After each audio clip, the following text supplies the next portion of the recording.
Bagaimana kabarnya hari ini? Ya, alhamdulillah baik ya semua. Ya, alhamdulillah. Sekarang sebelum kita masuk pelajaran, terlebih dahulu kita berdoa ya. Doa dimulai. Doa selesai ya. Sebelum masuk pelajaran, terlebih dahulu ibu absen dulu ya. Laude Hazil. Adi Bu. Laude Anas. Nah, sudah selesai absen semua ya. Setelah itu kita masuk pelajaran tentang interaksi sosial dan lembaga sosial. Ada yang tahu pengertian interaksi sosial? Ya, tidak ada yang tahu ya.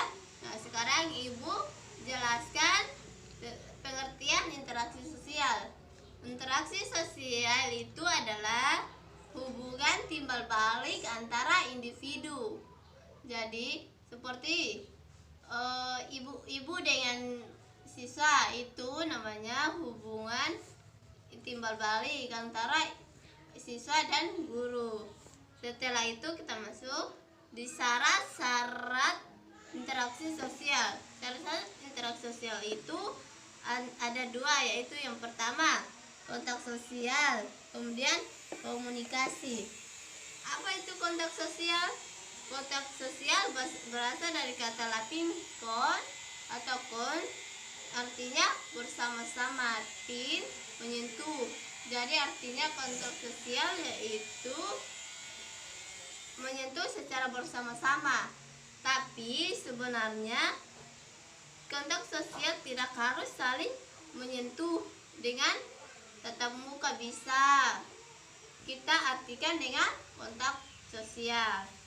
Ya, kontak sosial itu terbagi atas dua lagi.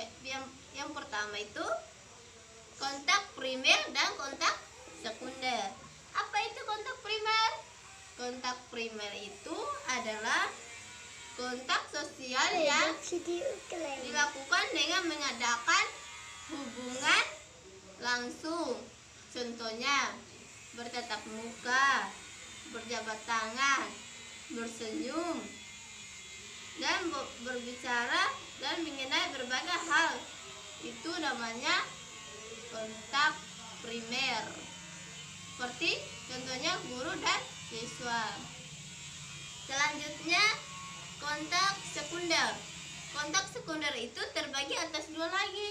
Yang pertama itu kontak sekunder secara langsung dan kontak sekunder secara tidaklah langsung. Jadi apa itu kontak sekunder?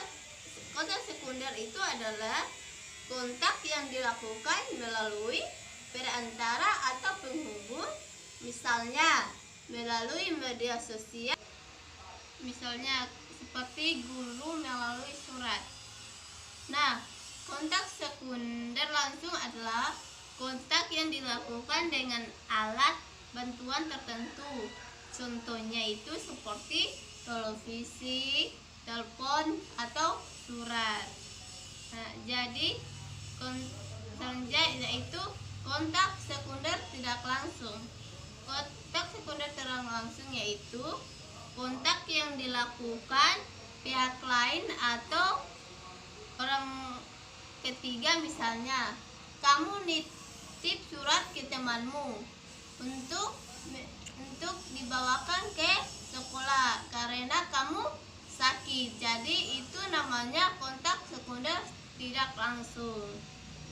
Ya, jadi kesimpulan dari syarat-syarat interaksi sosial itu yaitu kontak sosial atau komunikasi merupakan komunikasi awal terjadinya interaksi sosial. Jadi interaksi sosial itu tidak mungkin terjadi apabila tidak ada kontak sosial atau komunikasi antara dua orang atau lebih. Nah, melalui kontak sosial atau komunikasi, seseorang bisa memberikan tafsiran atau memberikan penjelasan pada perilaku orang lain atau perasaan-perasaan yang ingin disampaikan kepada orang lain. Ya, itulah interaksi sosial. Ya, kontak sosial itu dan komunikasi sama-sama memiliki tujuan yang sama. Contohnya, tujuan yang sama tujuannya yaitu yang dimaksud adalah oleh kedua belah pihak yang dapat dilakukan antara interaksi sosial. Misalnya seperti kamu mengajak temanmu pergi ke kantin, tapi temanmu tidak punya uang, jadi temanmu itu menolak. Jadi itu disimpulkan dengan terjadinya kontak sosial antara kamu dan temanmu. Ya, itulah penjelasan dari saya, dari Ibu. Dan sampai di sini ada pertanyaan? Ya, tidak ada lah. Kalau tidak ada, Ibu akan memberikan tugas sekolah. Sudah selesai ya. Ya, itulah pelajaran kita hari ini. Lebih dan kurangnya mohon dimaafkan. Terima kasih atas perhatiannya. Saya akhiri dengan ucapan Assalamualaikum warahmatullahi wabarakatuh.